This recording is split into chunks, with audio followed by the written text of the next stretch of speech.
আকাশ কাঁপানো বিস্ফোরণ আর তারপরেই পলায়নের দৃশ্য। হ্যাঁ দর্শক, যে এয়ারক্রাফট ক্যারিয়ারকে ঘিরে আমেরিকা এত অহংকার, সেই জেরাল্ড ফোর্ড আজ ইরানি ড্রোনের ভয়ে পালাচ্ছে। মধ্যপ্রাচ্য কি তবে মার্কিন আধিপত্যের অবসান হতে চলছে? ট্রাম্পের হুঁশিয়ারি, হুতিদের আস্ফালন আর পুতিনের চালে বিশ্ব কি তবে তৃতীয় বিশ্বযুদ্ধের দিকে এগোচ্ছে? ভয়াবহ এই সংঘাতের সর্বশেষ পরিস্থিতি জানতে চোখ রাখুন ডিজিটাল নিউজ টিভির আজকের এই বিশেষ আয়োজনে। সুপ্রিয় দর্শক, স্বাগত জানাচ্ছি ডিজিটাল নিউজ টিভিতে। মধ্যপ্রাচ্য পরিস্থিতি এখন চরম উত্তেজনাকর। ইরানের ভয়াবহ ড্রোন ও মিসাইল হামলায় দিশেহারা মার্কিন বাহিনী, এর মাঝেই যুক্ত হয়েছে নতুন সব মেরুকরণ। চলুন বিস্তারিত জেনে নেই এই শ্বাসরুদ্ধকর পরিস্থিতির খুঁটিনাটি।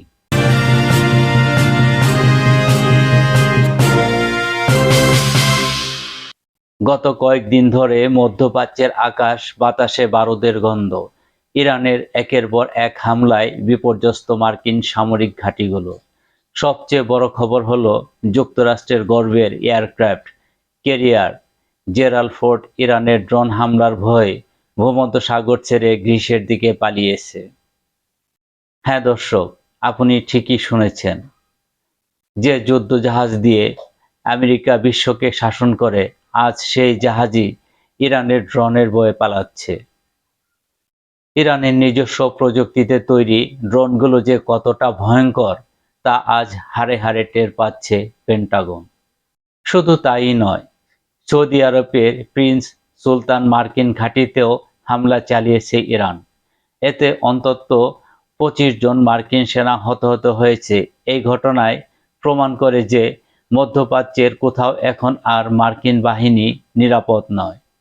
ট্রাম্পের হুঙ্কার ও হুতিদের যোগদান। এই ভয়াবহ পরিস্থিতির মধ্যেই মুখ খুলেছে সাবেক মার্কিন প্রেসিডেন্ট ডোনাল্ড ট্রাম্প। তিনি এক ভিডিও বার্তায় ইরানকে চরম হুঁশিয়ারি দিয়ে বলেছেন, যদি তারা হামলা বন্ধ না করে তবে ইরানকে ধ্বংস করে দেওয়া হবে। তবে ট্রাম্পের হুঙ্কারকে খুব একটা পাত্তা দিচ্ছে না ইরান।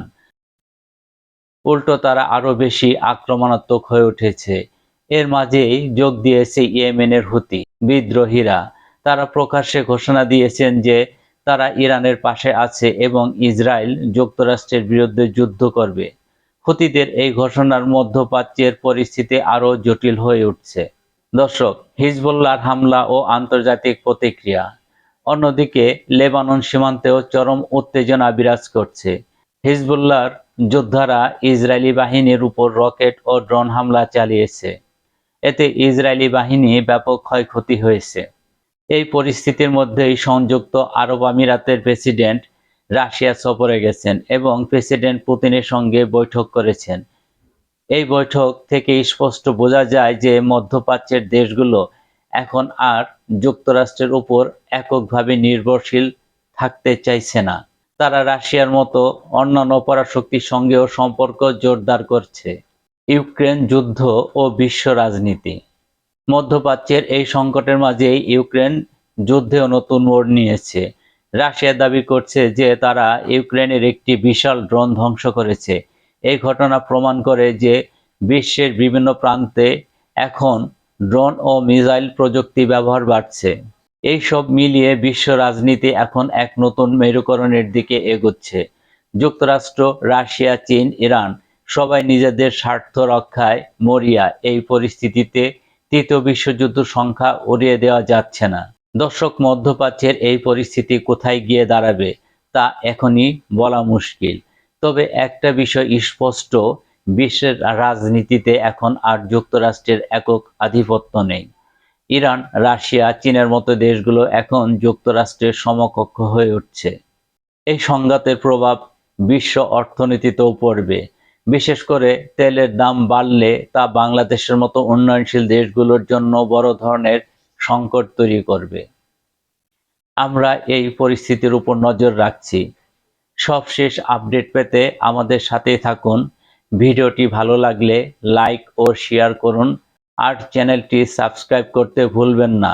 ধন্যবাদ।